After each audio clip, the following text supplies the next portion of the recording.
देखो विज्ञान के 3 भाग होता है। विज्ञान के 3 भाग, रसायन विज्ञान, भौतिक विज्ञान और जीव विज्ञान। ठीक है, तो जीव विज्ञान हम लोग रसायन और भौतिक की बात नहीं कर रहे हैं, यहाँ पे जीव विज्ञान की बात कर रहे हैं। ठीक है, जीव विज्ञान देखो, जीव विज्ञान होता क्या है, वे सारी क्रिया जिसमें जीवन हो, जिसमें जीवन हो, उसी को जीव विज्ञान कहते हैं।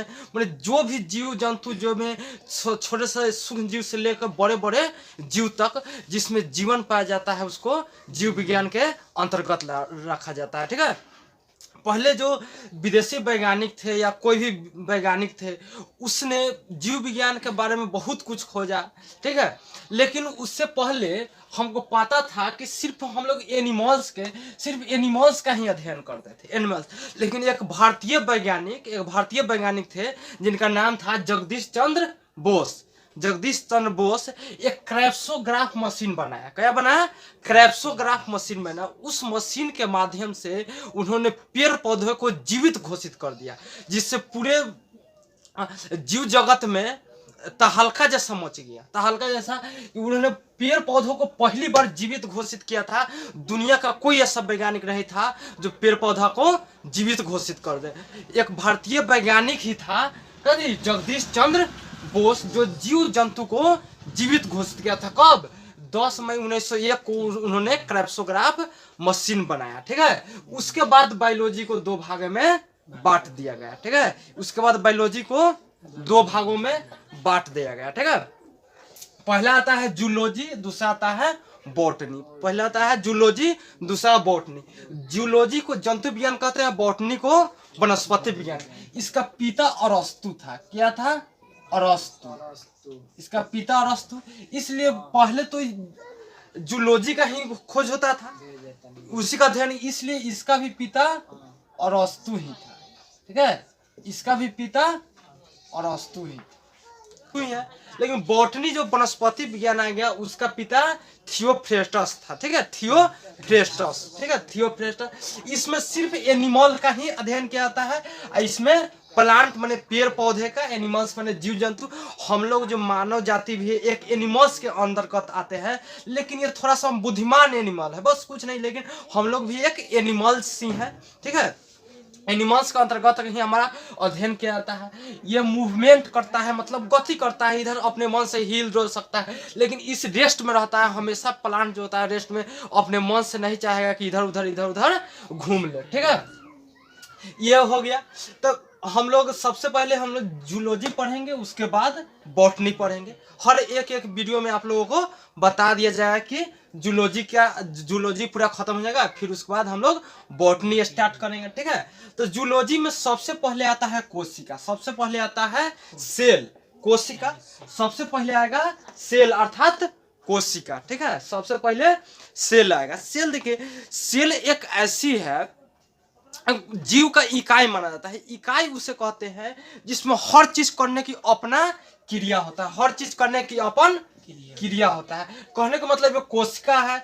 कोशिका में हर में माइटोकॉन्ड्रिया रहेगा, वैक्यूल्स रहेगा, सेंट्रोसोम रहेगा, न्यूक्लियस रहेगा, एंडोप्लाज्मिक रेटिकुलम, माने हर एक क्रिया पाया जाता है एक एक कोशिका में। शरीर के एक कोशिका में हर एक क्रिया पाया जाता है। ठीक है, उसी को कोशिका कहते हैं। इस यूनिट कहते हैं, यूनिट मतलब इकाई। इकाई उसी को कहते हैं इसको हर एक क्रिया करने की, इसलिए इसको यूनिट कहते हैं। जीव शरीर का यूनिट है कोशिका, जीव शरीर का यूनिट है। इसका बायोलॉजिकल नेम साइटो होता है, इसका बायोलॉजिकल नाम साइटो होता है, इसलिए इसके अध्ययन को हम लोग साइटोलॉजी कहते हैं। इसलिए इसके अध्ययन को साइटोलॉजी, क्योंकि इसका बायोलॉजिकल नेम क्या है? साइटो। ठीक है, अब बात करते हैं कोशिका की खोज। कोशिका की खोज सर्वप्रथम किया था रॉबर्ट हुक। सब कोई जानता है कि सर्वप्रथम कोशिका की खोज मृत कोशिकाओं का खोज किए थे। रॉबर्ट हुक किए थे तो मृत कोशिकाओं का खोज किए थे, जीवित कोशिकाओं का खोज नहीं किए थे। जीवित कोशिकाओं का सर्वप्रथम एंटोनी वान लीवेनहॉक किया था। एंटोनी वान लीवेनहॉक, यहाँ हुक रॉबर्ट हुक है, यहाँ हॉक, एंटोनी वान लीवेनहॉक। इसको शॉर्ट में हम लोग डायरेक्ट कथी कहते हैं? लीवेनहॉक कहते हैं। ठीक है, डायरेक्ट हम लोग क्या कहते हैं? लीवेनहॉक। ठीक है, जो 1674 में किए थे, और रॉबर्ट हुक 1665 में ही किए थे। ठीक है, 16 1965 में। इसका सिद्धांत दिया था स्लाइडेन एवं स्वान ने। इसका सिद्धांत किसने दिया था?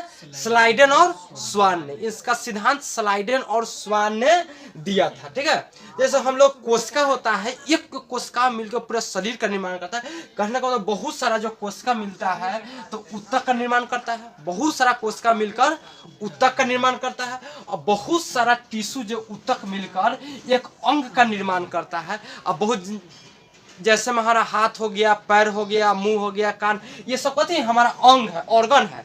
ठीक है, अब बहुत सारा ऑर्गन मिलकर पूरे एक बॉडी का निर्माण करता है। ठीक है, जैसे में एक ऑर्गन मेरा हाथ हो गया, एक ऑर्गन मुंह है, एक ऑर्गन पैर हो गया। ठीक है, ये सब ऑर्गन मिल के किसका निर्माण करेगा? ये पूरे बॉडी का निर्माण करेगा। ठीक है, इसमें थोड़ा देखिए, आप लोगों को बता दिया कि कोशिका क्या होता है। अब समझेंगे कि ओवरऑल में सबसे बड़ी कोशिका शुतुरमुर्ग के अंडा में होता है। सबसे बड़ी कोशिका शुतुरमुर्ग के अंडा में। ठीक है, ओवरऑल में। लेकिन मानव में सबसे बड़ी कोशिका कहेंगे तो शुतुरमुर्ग का अंडा मानव नहीं होता है। मानव में सबसे बड़ी कोशिका होता है अंडाणु, जो ओवम कहते हैं। जो चैप्टर है रिप्रोडक्शन सिस्टम नाम के, उस चैप्टर में अच्छा से इसको पढ़ाएंगे। ठीक है, और उसके बाद सबसे छोटी जो कोशिका होता है माइकोप्लाज्मा होता है। कहते होता है सबसे छोटी कोशिका माइकोप्लाज्मा होता है। उसके बाद मानव में सबसे जो छोटी कोशिका होता है स्पर्म होता है, जो पुरुष में पाया जाता है। और सबसे बड़ी ओवम होता है, जो स्त्री में पाया जाता है। ये रिप्रोडक्शन नाम के चैप्टर है, उसमें अच्छी तरह से पढ़ना है। ठीक है, उसके बाद जो सबसे लंबी कोशिका होता है, देखिए बड़ी और लंबी में बहुत अंतर है। बड़ी कहने का मतलब ये होगा कि बड़ा हो गया, लंबा कहने का मतलब इस प्रकार लंबा होना चाहिए। ठीक है, तो सबसे लंबी कोशिका जो होता है न्यूरॉन, जो ब्रेन में पाया जाता है, हमारे दिमाग में पाया जाता है, ब्रेन में न्यूरॉन नामक सेल पाया जाता है, वो सबसे लंबी कोशिका होता है। ये सबसे हमारे शरीर में लंबी कोशिका होता है। अब बात करते हैं विभाजन। यहाँ लिखा हुआ है विभाजन। विभाजन जो होता है सबसे अधिक विभाजन हमारे लीवर में होता है। जो हमारे बायां साइड में यहाँ पे लीवर पाया जाता है। हमारे शरीर के बायां साइड में लीवर पाया जाता है, पेट के जस्ट बगल में। ठीक है, लीवर पाया जाता है। इसमें सबसे ज्यादा विभाजन होता है, बहुत ज्यादा। इसमें कहीं पे चाकू इसे लग जाने के बावजूद भी ये सही रहता है। इसका विभाजन बहुत सबसे ज्यादा होता है। और सबसे कम विभाजन जो है न्यूरॉन सेल जो बता रहे हैं, उस न्यूरॉन सेल में विभाजन न के बराबर होता है, क्योंकि उसमें सेंट्रोसोम नहीं पाया जाता है। जिसमें सेंट्रोसोम पाया जाता है उसी में विभाजन है।